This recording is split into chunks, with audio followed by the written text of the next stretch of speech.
حضرت امیر معاویہ کی بہادری کے بارے میں بتاتے ہیں۔ حضرت ابوبکر صدیق کے دور میں آپ نے منکرین زکوٰۃ، منکرین ختم نبوت کے خلاف جہاد فرمایا۔ حضرت عمر رضی اللہ تعالیٰ عنہ کے دور میں جو ممالک فتح ہوئے ان میں حضرت امیر معاویہ کا ایک بہت بڑا کردار تھا، اور پھر حضرت عثمان غنی رضی اللہ تعالیٰ عنہ کے دور میں تو آپ نے رومیوں کو بہت ساری جنگوں میں ہرا کر شام، اموریہ، انطاکیہ اور دیگر علاقوں کو فتح فرما کر اسلامی حکومت میں شامل فرمایا، اور پھر آپ نے اپنی خلافت کے 20 سالوں میں اسلامی سلطنت کو کس قدر بڑا کر دیا تھا کہ خراسان یعنی ایشیا سے لے کر افریقہ کے شہروں تک فتح فرما لیا، اور دوسری طرف قبرص سے لے کر یمن تک کے علاقوں کو آپ نے حکومت میں شامل فرما لیا تھا۔ سب سے پہلے آپ نے قبرص فتح فرمایا، پھر روم کے کچھ علاقوں کو فتح کیا، اس کے بعد سوڈان، کابل، لیبیا، الجزائر، بخارا اور سمرقند تک فتح فرما لیا، اور ان شہروں اور ممالک کو آپ نے صرف فتح نہیں فرمایا بلکہ آپ چونکہ خلیفہ تھے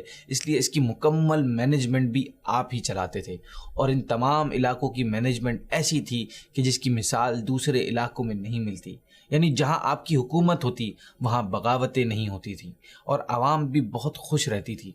ہمارے معاویہ رضی اللہ تعالیٰ عنہ کی انہی خوبیوں کی وجہ سے انہیں ایک بہترین بادشاہ کہا جاتا ہے۔